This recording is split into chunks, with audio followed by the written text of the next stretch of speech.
Hola, ¿cómo están? En el día de hoy vamos entonces a estudiar los métodos directos para el diseño y la búsqueda racional de fármacos. Ustedes a lo largo de la cursada ya han visto en la teoría y en los trabajos prácticos estrategias que se engloban en lo que se conoce como métodos indirectos, los cuales no requieren del conocimiento de la estructura tridimensional del blanco molecular, es decir, de aquel receptor, enzima, canal iónico o macromolécula en general, con la cual interaccionan nuestros fármacos. Por el contrario, en los métodos directos resulta imprescindible el conocimiento de la estructura 3D de los blancos moleculares.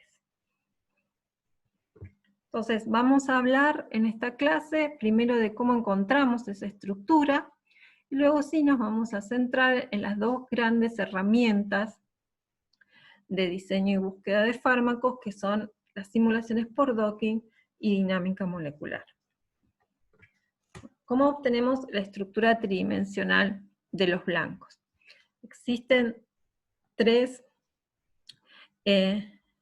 metodologías experimentales principales, que son la difracción de rayos X, la resonancia magnética nuclear y la microscopía electrónica. Esta última ha aparecido recientemente y se ha producido un gran volumen de información de nuevas estructuras con esta herramienta.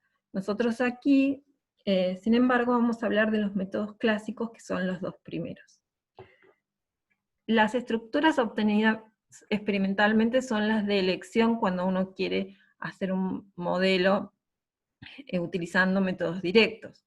Sin embargo, si estas estructuras no existen, es decir, no han sido elucidadas experimentalmente, puede recurrirse, o bien resignarse, digamos, y encarar métodos indirectos, o si no, generar modelos de las estructuras 3D, modelos computacionales que, por supuesto, deben validarse. Vamos a hablar también un poquito de ellos. Bien, comencemos entonces con la elucidación de estructuras a partir de rayos X.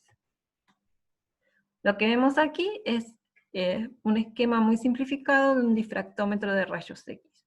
Se irradia entonces con un tubo de rayos X un cristal ordenado de nuestra proteína, y ese haz de luz, al interaccionar con el cristal, difracta, y los rayos difractados quedan impresos en una placa fotográfica. Esa difracción se produce por la presencia de los electrones de nuestra proteína, es decir, los electrones que pertenecen a los átomos de nuestra proteína. En forma más general, entonces necesitamos un cristal para generar el experimento de difracción. Una vez que se irradia, recolectamos los patrones de difracción, y a través de transformaciones y operaciones matemáticas se generan lo que se denomina los mapas de densidad electrónica, que son estos diagramas en amarillos que parecen como redes, donde se encuentran ubicados los electrones. Luego, de acuerdo a la densidad electrónica, se asignan los electrones a los átomos, y en este esquema ya se ha puesto en forma de palitos a qué átomos se asume que se le asignan los electrones, ¿sí? En amarillo, en azul los nitrógenos, en verde los carbonos, en rojo los oxígenos, ¿sí? Entonces, una vez que podemos asignar los átomos a la densidad electrónica, tenemos entonces la posición de cada átomo de nuestra macromolécula y podemos generar nuestro modelo atómico. Para analizar la calidad de la estructura obtenida, lo que se puede hacer es, a partir de nuestro modelo atómico, proponer un patrón de difracción, ¿sí? Proponer qué patrón de difracción tendría esta macromolécula si fuese sometida a un experimento de rayos X. Y se compara ese patrón de difracción teórico con el experimental. Si es similar, no hay problema y el modelo es aceptable. Si es muy diferente, debe reformularse la posición de los átomos o la naturaleza de los átomos para generar un modelo mejor. Este proceso se conoce como refinamiento, y la información de este proceso se encuentra en el archivo PDB que ustedes bajan, por ejemplo, del Protein Data Bank, de aquellas estructuras elucidadas por rayos X que van a usar para modelar. Otro parámetro importante para decidir si nuestra estructura tridimensional es buena para modelar es la resolución, ¿sí? La precisión del modelo atómico va a depender de la calidad de los cristales. Y eso se mide con la resolución. Es decir, con la resolución vemos a qué nivel de detalle se llega mediante la asignación de los átomos al patrón de difracción. Cuanto más pequeña, mejor. Fíjense, por ejemplo, una tirosina en distintas estructuras de distinta resolución. En este caso es fácil asignar la posición de los átomos porque las regiones de las redes amarillas están perfectamente ubicadas. En cambio, por ejemplo, aquí tenemos toda una región extensa donde resulta muy complejo asignar dónde se ubica cada uno de los átomos. Entonces, si ustedes tienen, por ejemplo, diferentes estructuras para elegir de la misma macromolécula, diferentes cristales y diferentes estructuras depositadas en el Protein Data Bank, un parámetro de selección puede ser la resolución, ¿sí? Cuanto más pequeña, mejor. Bien, entonces como resumen, para hacer una cristalografía de rayos X y elucidar la estructura de un blanco molecular, necesitamos sí o sí los cristales difractantes de la proteína. La ventaja que tiene este experimento es que si tenemos esos cristales, no hay límite en el tamaño de la proteína. Y los datos se calculan directamente a partir del patrón de difracción. La desventaja es que muchas veces es difícil o casi imposible obtener cristales de ciertas proteínas, y además lo que se obtiene como modelo final es un valor para la posición de cada átomo. Nosotros bien sabemos que los átomos no se encuentran en una única posición, sino que se están moviendo. Entonces aquí tenemos un promedio estático de la ubicación de cada átomo. Y además que en los modelos que obtienen a través de rayos X, no se puede asignar directamente la posición de los átomos de hidrógeno. Los átomos de hidrógeno tienen una densidad electrónica muy, muy baja, entonces no se ven en el patrón de difracción. Por lo tanto, para terminar de construir la estructura, ustedes tienen que utilizar programas que agreguen los hidrógenos. Y eso a veces es un problema porque no se sabe el estado de protonación de algunos aminoácidos. En el trabajo práctico ustedes van a tener que agregar hidrógenos cuando utilicen estructuras provenientes de rayos X. Bien, la otra técnica experimental para elucidar estructuras es la resonancia magnética nuclear. Repasando, en el caso de la resonancia magnética nuclear de protones, nosotros sabemos que el protón tiene un número de spin nuclear igual a 1/2, y eso hace que en presencia de un campo magnético, el spin nuclear se desdoble en dos niveles diferentes de energía. Entonces uno puede generar la transición de un spin de un nivel más bajo de energía hacia uno más alto, haciendo una irradiación de energía del orden de la radiofrecuencia. Entonces, lo que se mide es una absorción de energía por el pasaje de un estado hacia otro de mayor energía. Si esto fuera todo, para el experimento de RMN, nosotros veríamos para cualquier molécula que tuviera hidrógenos una absorción, una señal. y no sería muy útil para la elucidación de estructuras, porque veríamos un único pico. Por suerte, el delta de energía, la absorción, digamos, depende del entorno de ese hidrógeno. Entonces no es lo mismo un hidrógeno de un metilo que tiene al lado un bromo, o de un metileno que tiene al lado un alcohol, que el de, por ejemplo, un metilo y un metileno en un hidrocarburo.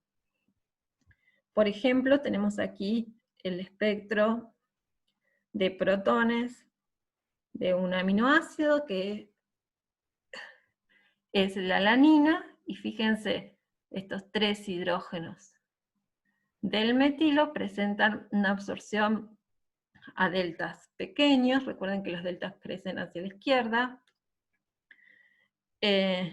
porque son los que están más protegidos de los átomos más electronegativos, y a su vez esta señal está desdoblada por la presencia de un hidrógeno vecino. Entonces debe a lo que denominábamos acoplamiento spin-spin.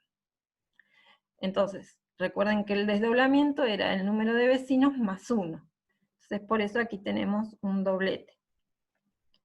El metino tiene como vecinos a este metilo y a los hidrógenos de este grupo amino que no están acoplando. Entonces vamos a considerar solo los hidrógenos, los hidrógenos del metilo como vecinos, entonces es 3 más 1, 4, es este cuatriplete que está acá, ¿sí? Que está un poco más desprotegido, o sea, está a deltas más altos, está más cerca de la función carboxílica. Luego tenemos hidrógenos en el nitrógeno y en el oxígeno, que se observan como un pico conjunto en la zona de mayores delta. Entonces nosotros, con ayuda de las tablas y un poco del conocimiento de la espectroscopía, podríamos elucidar la estructura de este aminoácido mirando este espectro. Pero piensen la pinta, digamos, la forma que tienen los espectros de las proteínas. Por supuesto, al estar compuestas por gran cantidad de aminoácidos, esto es una lisosima, por ejemplo, las señales empiezan a superponerse. Entonces se obtienen espectros monodimensionales realmente muy complejos. Es decir, que esta herramienta no es suficiente para la elucidación estructural. No podemos mirar la multiplicidad acá, quiénes son los vecinos, porque las señales están todas superpuestas. Por suerte, existe toda una gran familia de experimentos bidimensionales y tridimensionales que ayudan a la resolución de este problema. Nosotros vamos a ver solo un pequeño ejemplo, pero hay muchísimos tipos de experimentos que combinados nos sirven para la elucidación de proteínas por RMN. Vamos a ver nosotros los espectros o los experimentos COSY, que se llaman así por su nombre en inglés, que es la espectroscopía de correlación. Este que ven acá es el espectro COSY de la alanina, ¿sí? Fíjense, esta señal que está acá, de los metilos, es esta señal que está acá, ¿sí? En rojo, ¿sí? Está en la diagonal y es la de menor delta, ¿sí? Que está los deltas que crecen del 0 hacia aquí, y aquí los deltas que crecen del 0 hacia aquí. ¿Sí? En la diagonal, entonces, vamos a tener las señales que veíamos en el RMN normal, digámosle, o monodimensional. Luego, cerquita de 4, está la señal del metino, y por último, aquí se asigna la señal del NH2, ¿sí? Entonces, ¿cómo se lee esto? Me paro, por ejemplo, en el metilo, y me muevo en forma horizontal. Me encuentro con una señal a 4,15. Para saber a quién corresponde, bajo en la diagonal y miro esta señal. O sea, esta señal me indica que esta y esta señal están acopladas. Es decir, que el metilo, en este caso, está al lado del metino, del CH. ¿Sí? hace las veces de lo que hacía la multiplicidad en un espectro monodimensional, pero que ahora no la tenemos por el solapamiento de señales. De la misma manera, el metino está acoplado al metilo, y también encuentra otra señal, ¿sí?, a deltas más altos, a casi 6, que se acopla con esta señal, es decir, que también está acoplado al amino. Esta señal está acoplada a dos tipos de hidrógenos que se corresponden con el metilo y con el amino, ¿sí? La señal acoplada con el metilo y con el amino, ¿sí? Entonces, de esta manera podemos ayudarnos a interpretar las estructuras más complejas como son las estructuras de proteínas. También hay otros espectros bidimensionales que tienen en cuenta correlaciones a mayor alcance, ¿sí? Por ejemplo, no sé, el de este metilo con este OH, que se llaman TOXI, que es la correlación total. Todo esto que vimos hasta ahora era analizar espectros bidimensionales entre hidrógenos y otros hidrógenos. Pero también es cierto que el hidrógeno no es el único elemento con un spinum medio. También tenemos el carbono 13 y el nitrógeno 15, que por supuesto tienen una abundancia natural mucho menor que el protón, pero mediante la aplicación de ciertos protocolos es posible generar espectros de las proteínas de carbono 13 y de nitrógeno 15, y también espectros bidimensionales heteronucleares, o sea, donde se acople el carbono 13 con el hidrógeno y nos diga qué hidrógenos están unidos a qué carbono, o con el nitrógeno 15. Aquí les listo algunos de esos métodos. Bueno, ¿cómo se ve? ¿Cómo pueden bajar ustedes del Protein Data Bank algún blanco molecular obtenido por resonancia magnética nuclear? Como los experimentos son en solución, ahora no necesito un cristal, en realidad se propone como resultado diferentes estructuras del blanco molecular, ¿sí? Aquí están diferentes conformaciones, perdón. Aquí están, por ejemplo, superpuestas varias conformaciones posibles de un canal de potasio. ¿Sí? Se ve que son muchas, quizás en la parte donde difieren más, que es en los loops aquí arriba, ¿sí? Ustedes pueden separarlas y quedarse con una, o estudiar todas, ¿sí? O sea que obtenemos más información del movimiento o de la dinámica de ese blanco molecular. Ya no tenemos un promedio estático como teníamos en rayos X. Si tomamos una de ellas y la representamos en forma de palitos, recuerden, nitrógeno azul, oxígeno rojo, carbonos verdes, vemos que aquí sí, por supuesto, tenemos los hidrógenos, ¿sí?, que están en blanco, a diferencia de rayos X, que no podemos asignar la posición de los hidrógenos, sino que la tenemos que poner en forma posterior nosotros, ¿sí? Entonces, en el caso de los experimentos de RMN, sí podemos asignar la posición de los hidrógenos. Entonces, a modo de resumen, para los experimentos de RMN necesitamos una proteína que sea soluble, o al menos estar suspendida en la disolución donde se va a hacer el experimento. Como ventaja, vamos a poder asignar la posición de los hidrógenos, y además, al tratarse de un experimento de solución, vamos a poder hacer estudios dinámicos. Podemos estudiar plegamientos, interacciones con ligandos o con otras proteínas. Además, la muestra puede recuperarse, se evapora el solvente y se obtiene la proteína nuevamente. Como desventaja es, por un lado, la solubilidad para preparar esa solución para el experimento, y por otro, la gran desventaja es la complejidad de la resolución del método, es decir, necesitamos asignar la posición de cada átomo mediante diferentes espectros, RMN.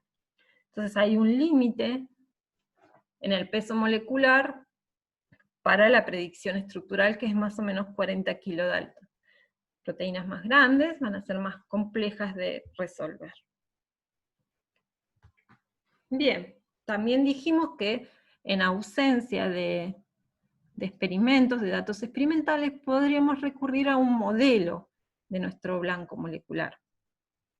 Para hacer un modelo de nuestro blanco, lo que necesitamos es sus secuencias, ¿sí? Su estructura primaria, que sería, por ejemplo, lo que tienen acá esquematizado.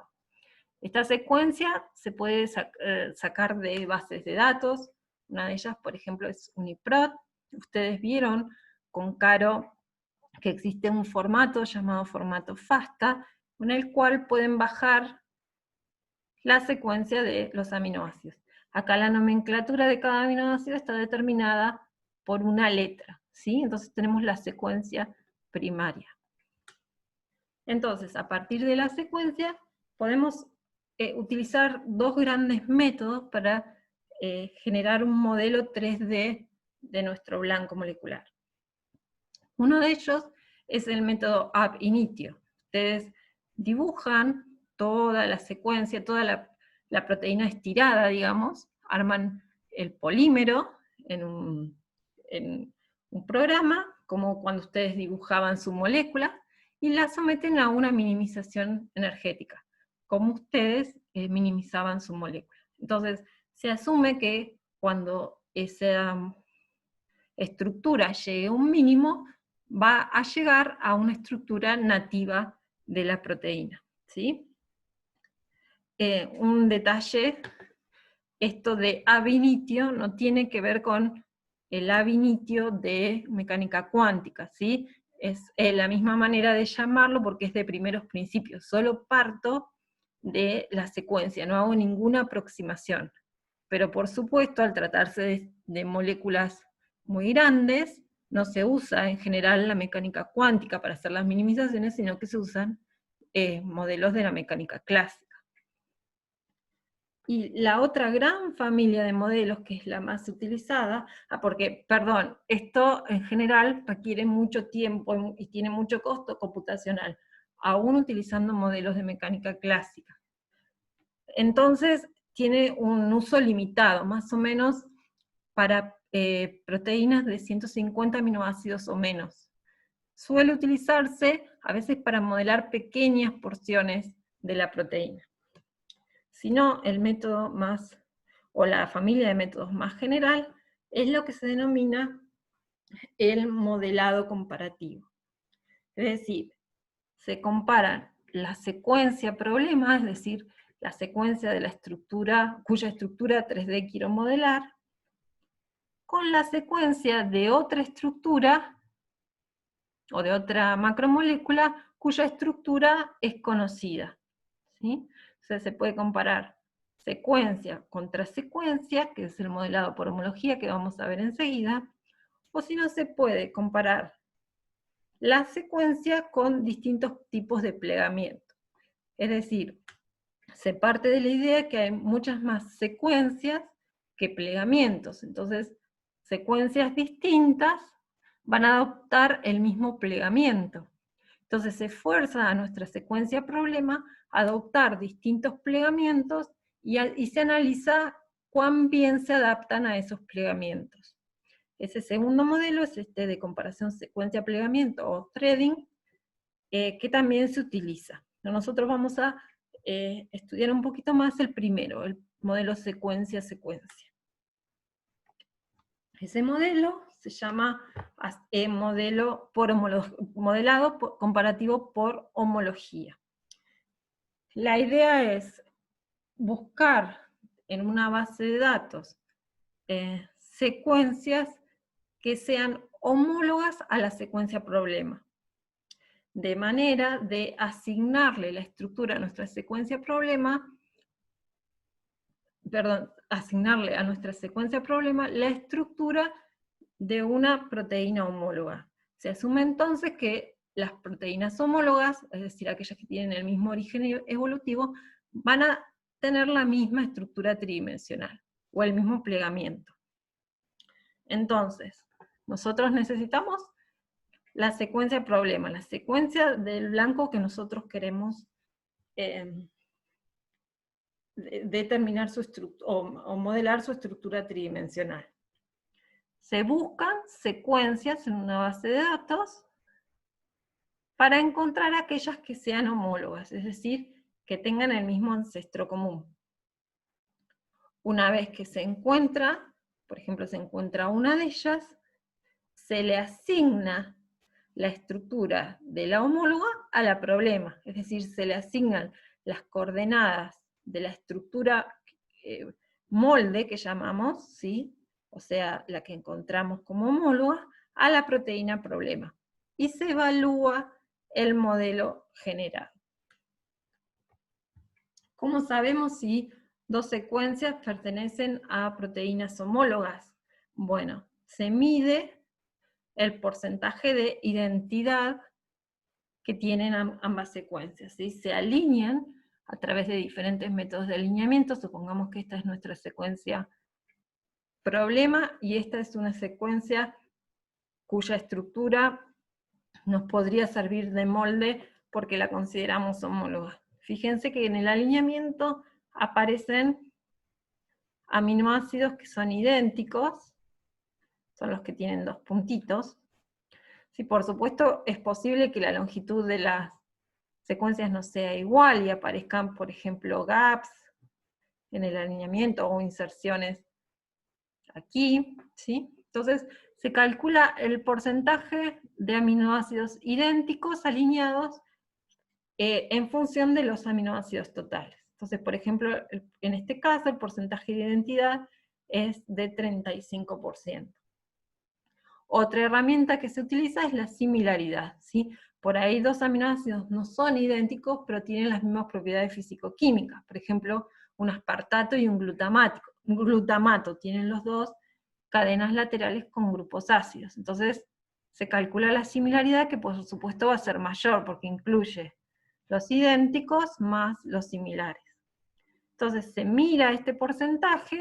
Si ese porcentaje es alto, en general se pide como mínimo un 30% de identidad, pueden considerarse homólogos. Y entonces se le asigna la estructura. Aquí tenemos, por ejemplo, otra secuencia y dos moldes, ¿sí? Dos proteínas homólogas. Porque el alineamiento también se puede hacer con más de una secuencia.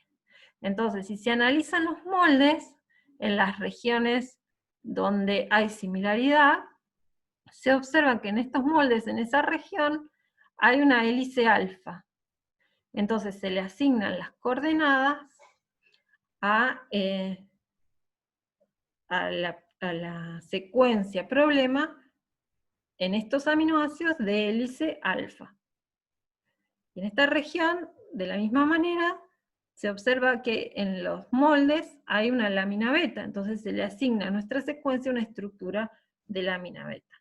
Puede pasar que haya ciertas regiones que no sean conservadas estructuralmente, entonces se asignan loops o terms para completar el modelo. Una vez que tenemos nuestro modelo, este modelo se evalúa. Para eso se recurren a diferentes métricas. La más clásica son estos gráficos que se llaman gráficos de Ramachandran. ¿Y en qué consisten? Miremos, por ejemplo, esta estructura de un péptido, ¿sí? Fíjense que nosotros podríamos definir un ángulo de torsión psi, que empieza en el carbono carbonílico, el átomo 2 es el nitrógeno, el 3 el carbono alfa, y el 4 el otro carbono carbonílico, ¿sí? Este ángulo podría definir la rotación a través de este enlace.